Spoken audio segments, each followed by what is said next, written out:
பண்ணினேன். ஆண்டவரே, எப்படியாவது இந்த மழை நிக்கணும் ஆண்டவரே அப்படின்னு நான் ஆல்டர்ல போய் ஜெபம் பண்ணேன். அப்ப இன்னொரு வார்த்தை வந்தது எனக்குள்ளாக, இந்த மழை நின்னுட்டுனா எல்லாரும் இருந்த அந்த ஜெபக்கூடத்திலே பங்கு வருவதை காட்டிலும் மழை பெய்து கொண்டிருக்கும் பொழுதை அந்த மலைகளை எந்த விதத்திலும் ஜெபக்கூட்டத்தை தடை செய்யாது என்று சொல்லி ஒரு கூட்டத்தை நான் ஆயத்தப்படுத்திருக்கிறேன்.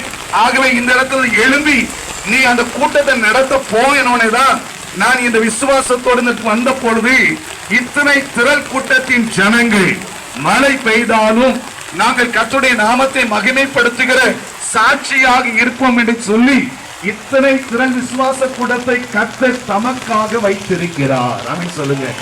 சத்தமா ஹல்லேலூயா, ஹல்லேலூயா.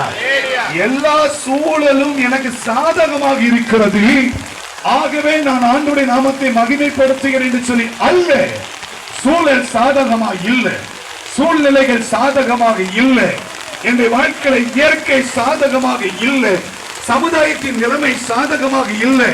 ஆனால் அதன் நடுவில் என் தேவனை நான் மகிமைப்படுத்துகிறேன் என்று சொல்லி ஒரு கூட்டத்தை இந்த கடைசி நாளில் கர்த்தர் எழுப்பி இருக்கிறார். அதற்காக ஆண்டவருக்கு நான் நன்றி செலுத்துகிறேன். ஆமென் சொல்லுவோமா? சத்தமா ஹல்லேலூயா. எல்லாருக்கும் கேக்குதா? இந்த சைடுல எல்லாரும் கேக்குதா?